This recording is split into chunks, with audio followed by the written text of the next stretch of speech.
Shalom, selamat pagi bagi kita semua, dimanapun kita berada hari ini.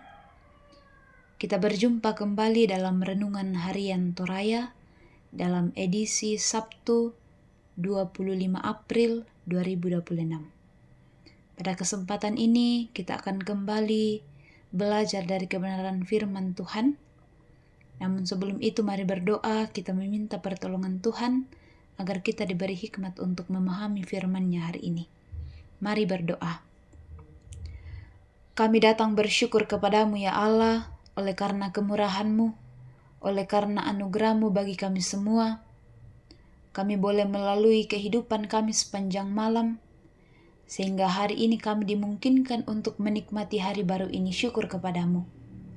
Mengawali hari ini, kami akan mendengarkan firman Tuhan untuk menjadi dasar hidup kami di tengah-tengah perjalanan hidup yang Tuhan karuniakan kepada kami semua.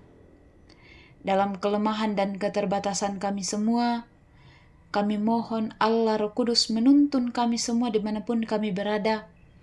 Biarlah firman-Mu pagi ini boleh kedengaran baik kepada kami semua. Melalui hikmat-Mu kami mampu memahami dengan baik apa yang harus kami lakukan di tengah-tengah perjalanan hidup berdasarkan kebenaran dari firman Tuhan sendiri. Ya Tuhan, ampuni kami, bersabdalah kepada kami karena kami telah siap untuk mendengarkan firman-Mu. Dalam Kristus Yesus kami datang berdoa dan mengucap syukur. Amin. Bacaan kita hari ini Bapak Ibu Saudara-saudara terdapat dalam Injil Lukas pasal 15 ayat 1 hingga ayatnya yang ke-7. Injil Lukas pasal 15 ayat 1 hingga ayatnya yang ke-7. Saya bacakan bagi kita semua perumpamaan tentang domba yang hilang. Firman Tuhan, para pemungut cukai dan orang-orang berdosa semuanya datang kepada Yesus untuk mendengarkan Dia. Bersungut-sungutlah orang-orang Farisi dan ahli-ahli Taurat, katanya. Orang ini menerima orang-orang berdosa dan makan bersama mereka. Lalu ia menyampaikan perumpamaan ini kepada mereka. Siapakah di antara kamu yang mempunyai 100 ekor domba, dan jikalau ia kehilangan seekor di antaranya, tidak meninggalkan yang 99 ekor di padang gurun, dan pergi mencari yang hilang itu sampai ia menemukannya? Setelah menemukannya, ia meletakkannya di atas bahunya dengan gembira.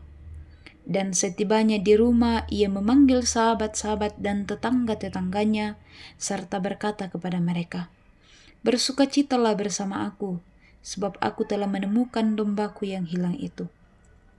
Aku berkata kepadamu, demikianlah juga akan ada sukacita di sorga, karena satu orang berdosa yang bertobat, lebih daripada sukacita karena 99 orang benar yang tidak memerlukan pertobatan." Amin. Bapak Ibu, melalui bacaan kita hari ini, satu tema perenungan yang akan kita renungkan bersama, yaitu nilai setiap pribadi. Nilai setiap pribadi.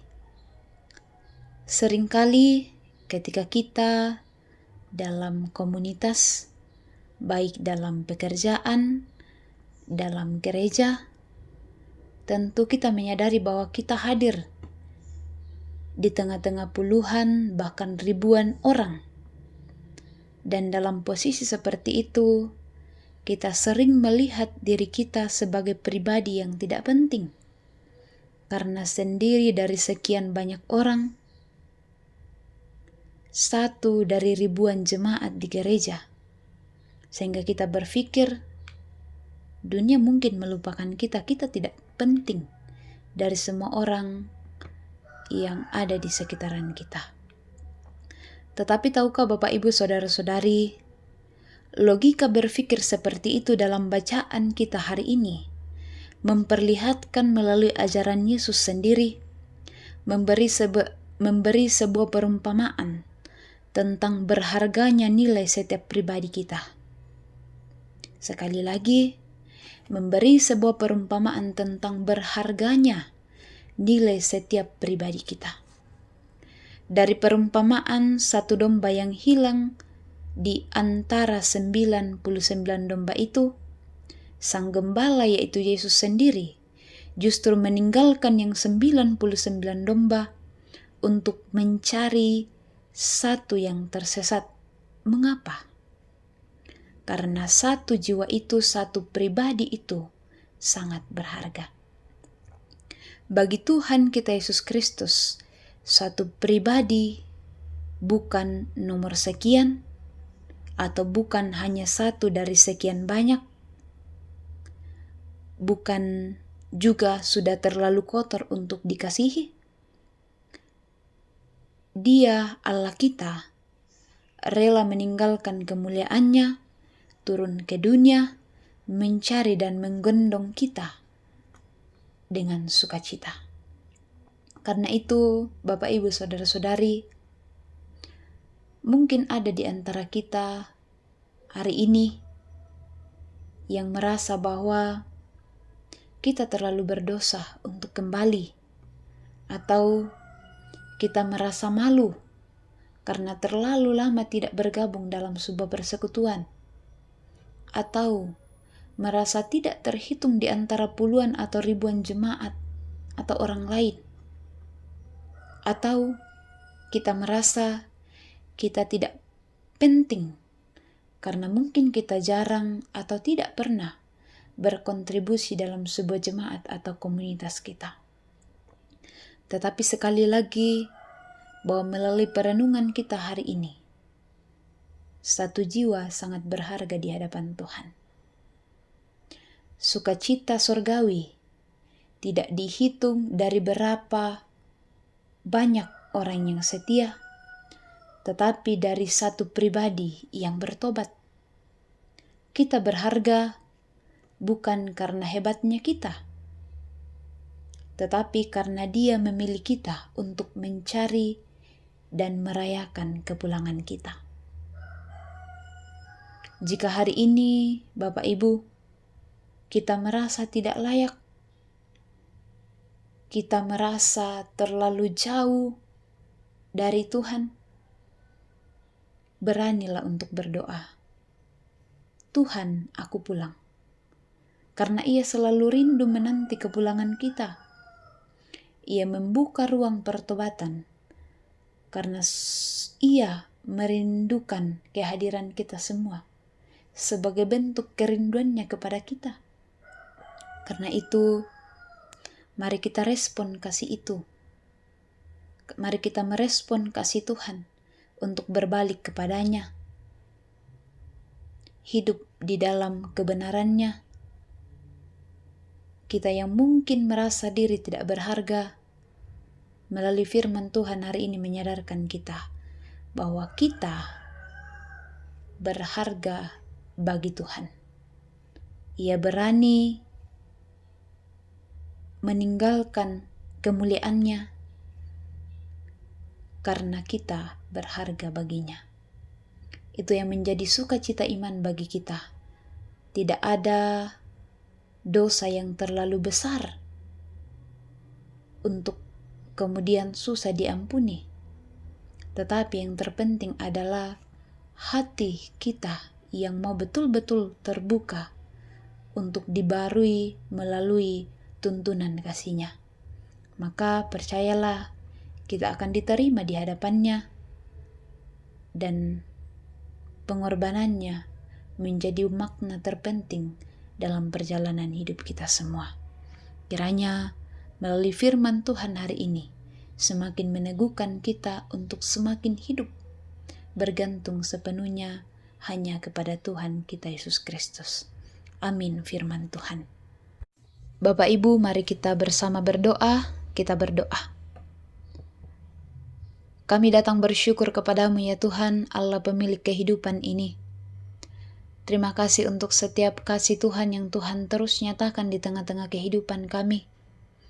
Terima kasih untuk kesetiaan Tuhan yang terus kami alami. Sekalipun dalam perjalanan hidup kami selalu tidak hidup setia di hadapan-Mu.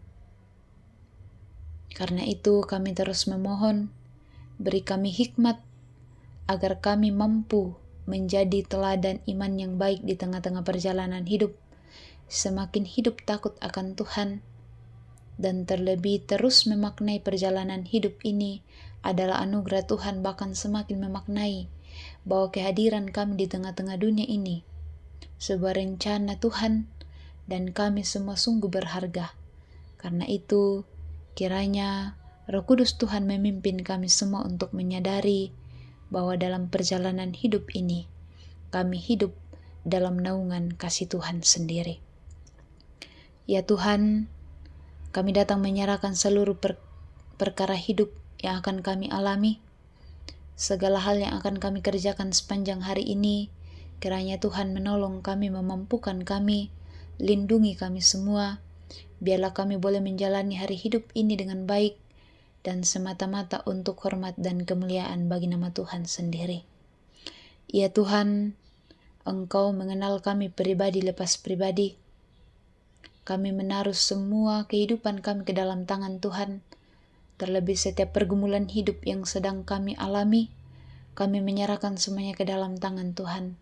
Teguhkan iman kami untuk terus menanti dalam pengharapan di dalam Kristus sendiri. Biarlah di dalam kasih Tuhan kami terus setia dan taat sekalipun kami dalam pergumulan hidup. Ya Tuhan, kami juga datang berdoa secara khusus untuk semua orang di muka bumi ini yang sedang memperjuangkan keadilan dan kebenaran. Ya Tuhan, kami mohon pemeliharaan Tuhan, tuntunan Tuhan bagi setiap mereka. Biarlah mereka terus dalam lindungan Tuhan, terus setia memperjuangkan keadilan dan kebenaran. Dan biarlah melalui semuanya itu, nama-Mu yang terus dipuji dan dimuliakan. Ya Allah, ya Tuhan kami, pakai kami umat-Mu ya Tuhan untuk menjadi berkat bagi sesama kami. Terima kasih ya Tuhan, inilah doa kami yang kami bawa melalui anak-Mu Yesus Kristus. Itulah Tuhan dan Juru Selamat kami yang hidup. Kami datang berdoa dan mengucap syukur. Amin. Bapak, Ibu, Saudara-saudari, selamat melanjutkan hari ini. Kasih Tuhan menyertai kita semua. Shalom, selamat pagi.